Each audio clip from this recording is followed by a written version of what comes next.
ओम शांति। 26 दिसंबर 2024 के ईश्वरीय महावाक्य। पहले एक नजर मुरली के मुख्य पॉइंट पर। बाबा ने कहा, सतयुग में मनुष्य ही रहते हैं परंतु दैवी गुण वाले। अभी कलयुग में है सभी आसुरी गुण वाले। है सारे मनुष्य सृष्टि परंतु यहाँ है ईश्वरीय बुद्धि और वहाँ है आसुरी बुद्धि। यहाँ है ज्ञान, वहाँ है भक्ति। ज्ञान और भक्ति अलग अलग है। पहली पहली रिलीजियस बुक है गीता। पहला पहला आदि सनातन देवी देवता धर्म है, न कि हिंदू धर्म। गीता ज्ञान द्वारा ही मनुष्य से देवता बने हैं। जो बाप अभी हमें दे रहे हैं, इसको ही भारत का प्राचीन राजयोग कहा जाता है, जिस गीता में ही काम महाशत्रु लिखा हुआ है। और फिर बाबा ने कहा, बाप चैतन्य मनुष्य सृष्टि का बीज रूप है। यह चैतन्य क्रिएशन है, वह सभी है जड़ बीज। सतयुग का पहला पत्ता तो श्री कृष्ण को ही कहेंगे, लक्ष्मी नारायण को नहीं कहेंगे। नया पत्ता छोटा होता है, पीछे बड़ा होता है। तुम्हारी पूजा अभी नहीं होती है, क्योंकि तुम अभी पढ़ रहे हो। जब तुम पढ़कर अनपढ़ बनेंगे, फिर पूजा होगी। देवी देवता धर्म वाले और धर्मों में कन्वर्ट हो गए हैं। जो भारत में है वह अपने को हिंदू कह देते हैं, क्योंकि पतित होने कारण देवी देवता कहना शोभता नहीं। और फिर लास्ट में बाबा ने कहा, मेल से ज्यादा फीमेल को नमन करते हैं, क्योंकि इस समय ज्ञान अमृत पहले इन माताओं को मिलता है। पतित पावन वास्तव में गंगा को नहीं कहा जाता है, यहाँ सागर और ब्रह्मा नदी का मेल है। बाप भारत में ही आते हैं। जो महान बेसमझ है उन्हें ही महान ते महान समझदार बनाते हैं। मुझे याद करो तो तुम सोने का बर्तन बन जाएंगे। तो धारणा भी अच्छी होगी। याद की यात्रा से ही पाप कटेंगे। मुरली नहीं सुनते तो ज्ञान रफूचक्कर हो जाता है। और अब सुनते हैं महावाक्यों को विस्तार से। मुरली का सार। मीठे बच्चे, तुम अभी पढ़ाई पढ़ रहे हो। यह पढ़ाई है पतित से पावन बनने की। तुम्हें यह पढ़ना और पढ़ाना है। प्रश्न है, दुनिया में कौन सा ज्ञान होते हुए भी अज्ञान अंधियारा है? उत्तर है, माया का ज्ञान, जिससे विनाश होता है। मौन तक जाते हैं। यह ज्ञान बहुत है, लेकिन नई दुनिया और पुरानी दुनिया का ज्ञान किसी के पास नहीं है। सब अज्ञान अंधियारे में है। सभी ज्ञान नेत्र से अंधे हैं। तुम्हें अभी ज्ञान का तीसरा नेत्र मिलता है। तुम नॉलेजफुल बच्चे जानते हो, उन्हों की ब्रेन में विनाश के ख्यालात है, तुम्हारी बुद्धि में स्थापना के ख्यालात है। ओम शांति। बाप इस शरीर द्वारा समझाते हैं। इनको जीव कहा जाता है। इनमें आत्मा भी है और मैं भी इसमें आकर बैठता हूँ। यह तो पहले पहले पक्का होना चाहिए। इनको दादा कहा जाता है। यह निश्चय बच्चों को बहुत पक्का होना चाहिए। इस निश्चय में ही रमण करना है। बरोबर बाबा ने जिसमें पधरामणि की है, वह बाप खुद कहते हैं, मैं इनके बहुत जन्मों के अंत में आता हूँ। बच्चों को समझाया गया है। यह है सर्वशास्त्र शिरोमणि गीता का ज्ञान। श्रीमत अर्थात श्रेष्ठ मत। श्रेष्ठ ते श्रेष्ठ मत है एक भगवान की, जिसकी ही श्रेष्ठ मत से तुम देवता बनते हो। बाप खुद कहते हैं, मैं आता ही तब हूँ जब तुम भ्रष्ट मत पर पतित बन जाते हो। मनुष्य से देवता बनने का अर्थ भी समझना है। विकारी मनुष्य से निर्विकारी देवता बनाने बाप आते हैं। सतयुग में मनुष्य ही रहते हैं, परंतु दैवी गुण वाले। अभी कलयुग में है सभी आसुरी गुण वाले। है सारी मनुष्य सृष्टि, परंतु यह है ईश्वरीय बुद्धि और वह है आसुरी बुद्धि। यहाँ है ज्ञान, वहाँ है भक्ति। ज्ञान और भक्ति अलग अलग है। भक्ति के पुस्तक कितने ढेर के ढेर है, ज्ञान का पुस्तक एक है। एक ज्ञान सागर की पुस्तक एक ही होना चाहिए। जो भी धर्म स्थापन करते हैं उनका पुस्तक भी एक ही होता है, जिसको रिलीजियस बुक कहा जाता है। पहली पहली रिलीजियस बुक है गीता। पहला पहला आदि सनातन देवी देवता धर्म है, न कि हिंदू धर्म। मनुष्य समझते हैं गीता से हिंदू धर्म स्थापन हुआ। गीता का ज्ञान श्री कृष्ण ने दिया। कब दिया? परंपरा से कोई शास्त्र में शिव भगवानुवाच तो है नहीं। तुम अभी समझते हो इस गीता ज्ञान द्वारा ही मनुष्य से देवता बने हैं। जो बाप अभी हमें दे रहे हैं, इसको ही भारत का प्राचीन राजयोग कहा जाता है। जिस गीता में ही काम महाशत्रु लिखा हुआ है, इस शत्रु ने ही तुम्हें हार खिलाई है। बाप इस पर ही जीत पहनाकर जगत जीत विश्व का मालिक बनाते हैं। बेहद का बाप बैठ इन द्वारा तुमको पढ़ाते हैं। वह है सभी आत्माओं का बाप। यह फिर है सभी मनुष्य आत्माओं का बेहद का बाप। नाम ही है प्रजापिता ब्रह्मा। तुम किससे पूछ सकते हो कि ब्रह्मा के बाप का नाम क्या है, तो मूंझ पड़ेंगे। ब्रह्मा विष्णु शंकर इन तीनों का बाप कोई होगा ना। ब्रह्मा विष्णु शंकर सूक्ष्म वतन में देवताएं हैं, उनके ऊपर है शिव। बच्चे जानते हैं शिव बाबा के जो बच्चे आत्माएं हैं, उन्होंने शरीर धारण किया है। वह तो सदैव निराकार परमपिता परमात्मा है। आत्मा ही शरीर द्वारा कहती है परमपिता। कितनी सहज बात है। इनको कहा जाता है अलफ और बे की पढ़ाई। कौन पढ़ाते हैं? गीता का ज्ञान किसने सुनाया?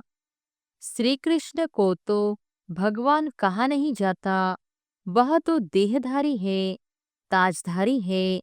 शिव तो है निराकार, उन पर तो कोई ताज आदि है नहीं। वही ज्ञान का सागर है। बाप ही बीजरूप चैतन्य है। तुम भी चैतन्य हो। सभी झाड़ों के आदि मध्य अंत को तुम जानते हो। भले तुम माली नहीं हो, परंतु समझ सकते हो कि बीज कैसे डालते हैं, उनसे झाड़ कैसे निकलता है। वह है जड़, यह है चैतन्य। आत्मा को चैतन्य कहा जाता है। तुम्हारी आत्मा में ही ज्ञान है और किसी आत्मा में ज्ञान हो नहीं सकता। तो बाप चैतन्य मनुष्य सृष्टि का बीज रूप है। यह चैतन्य क्रिएशन है। वह सभी है जड़ बीज। ऐसे नहीं कि जड़ बीज में कोई ज्ञान है। यह तो है चैतन्य बीज रूप।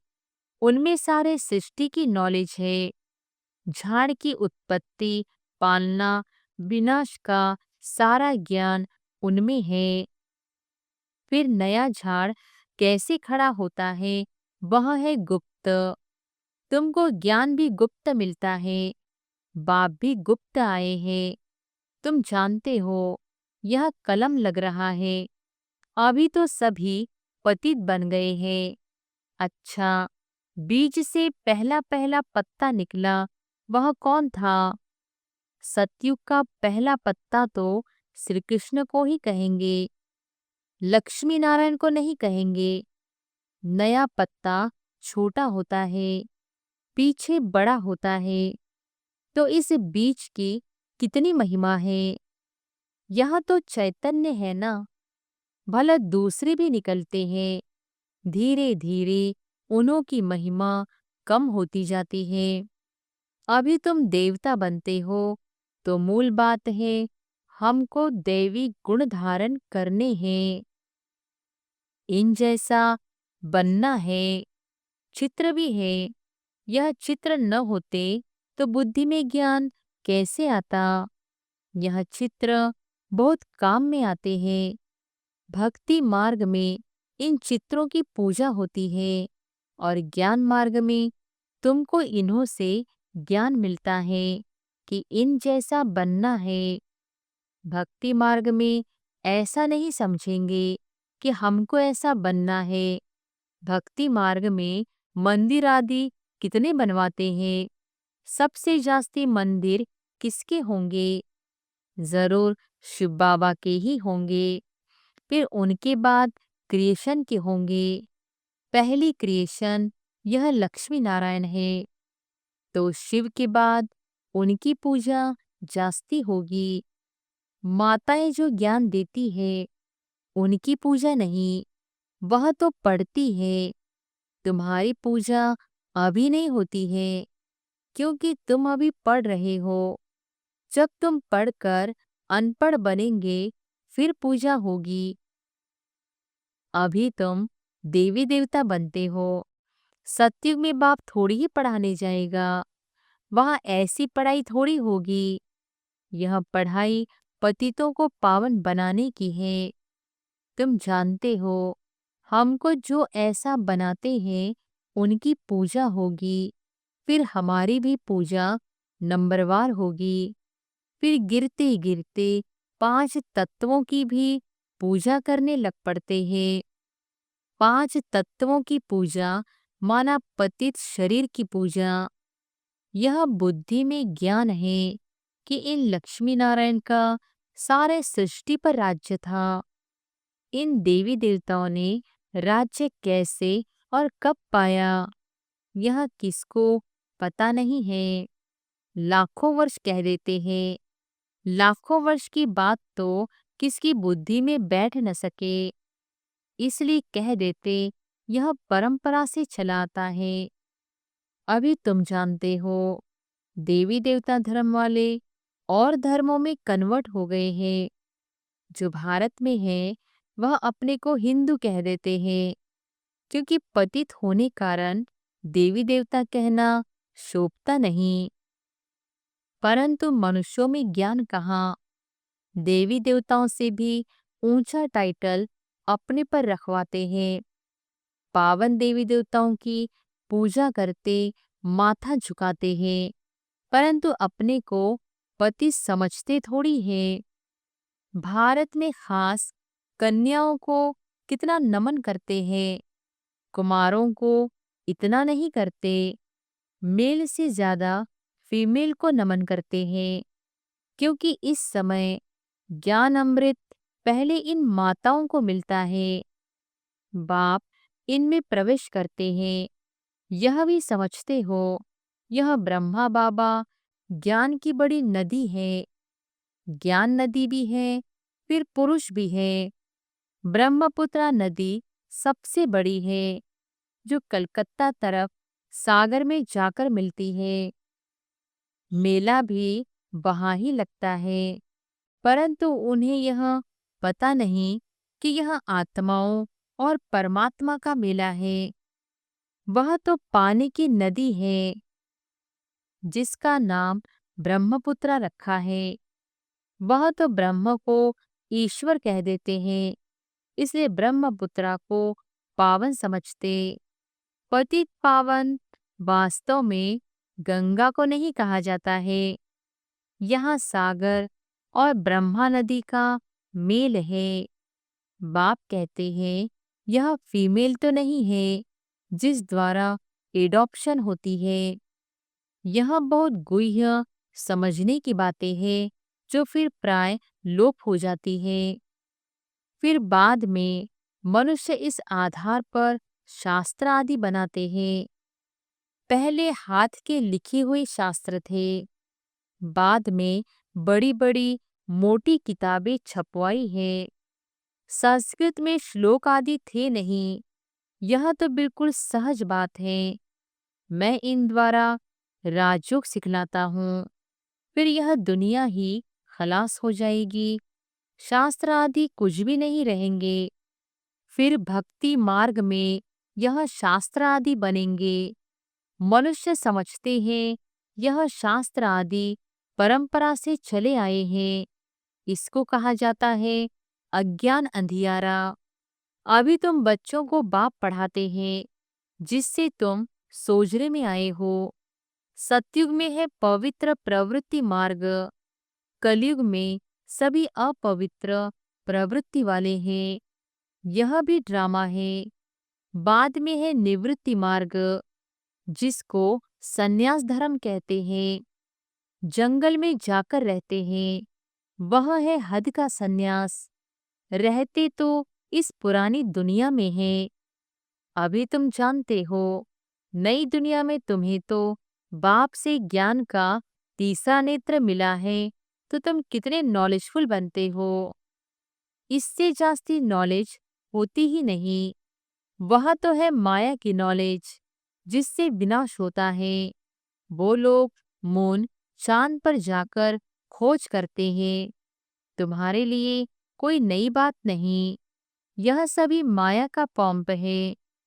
बहुत शो करते हैं, अति डिपनेस में जाते हैं कि कुछ कमाल करके दिखाए।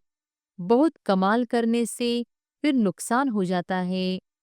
उन्हों के ब्रेन में विनाश के ही ख्यालात आते हैं। क्या क्या बनाते रहते हैं। बनाने वाले जानते हैं इससे ही विनाश होगा। ट्रायल भी करते रहते हैं। कहते भी हैं दो बिल्ले लड़े, माखन तीसरा खा गया। कहानी तो छोटी है, परंतु खेल कितना बड़ा है। नाम इन्हों का ही बाला है। इन द्वारा ही विनाश की नूंद है। कोई तो निमित्त बनता है ना। क्रिश्चियन लोग समझते हैं पैराडाइज था, पर हम नहीं थे। इस्लामी बौद्धि भी नहीं थे। फिर भी क्रिश्चियन लोगों की समझ अच्छी है। भारतवासी कहते हैं देवी देवता धर्म लाखों वर्ष पहले था, तो बुद्धू ठहरे ना। बाप भारत में ही आते हैं। जो महान बेसमझ है, उन्हें ही महान ते महान समझदार बनाते हैं। परंतु फिर भी याद रहे तब। बाबा तुम बच्चों को कितना सहज करके समझाते हैं। मुझे याद करो तो तुम सोने का बर्तन बन जाएंगे। तो धारणा भी अच्छी होगी। याद की यात्रा से ही पाप कटेंगे। मुरली नहीं सुनते तो ज्ञान रफू चक्कर हो जाता है। बाप तो रहमदिल होने के नाते उठने की ही युक्ति बतलाते हैं। अंत तक भी सिखलाते ही रहेंगे। अच्छा, आज भोग है, भोग लगाकर जल्दी वापस आ जाना है। बाकी बैकुंठ में जाकर देवी देवताओं की आदि का साक्षात्कार करना, यह सब फालतू है। इसमें बहुत महीन बुद्धि चाहिए। बाप इस रथ द्वारा कहते हैं मुझे याद करो। मैं ही पतित पावन तुम्हारा बाप हूँ। तुम ही से खाऊं, तुम ही से बैठूं। यह यहाँ के लिए है, ऊपर में कैसे होगा। अच्छा, मीठे मीठे सिक्के लधे बच्चों प्रति मात पिता बाप दादा का याद प्यार और गुड मॉर्निंग। रूहानी बाप की रूहानी बच्चों को नमस्ते। धारणा के लिए मुख्य सार। पहली पॉइंट, बाप इस दादा में प्रवेश हो हमें मनुष्य से देवता अर्थात विकारी से निर्विकारी बनाने के लिए गीता का ज्ञान सुना रहे हैं। इसे निश्चय से रमन करना है। श्रीमत पर चलकर श्रेष्ठ गुणवान बनना है। दूसरी पॉइंट, याद की यात्रा से बुद्धि को सोने का बर्तन बनाना है। ज्ञान बुद्धि में सदा बना रहे, उसके लिए मुरली जरूर पढ़नी व सुननी है। वरदान है, अपने पोजीशन की स्मृति द्वारा माया पर विजय प्राप्त करने वाले निरंतर योगी भव। अपने पोजीशन की स्मृति द्वारा माया पर विजय प्राप्त करने वाले निरंतर योगी भव।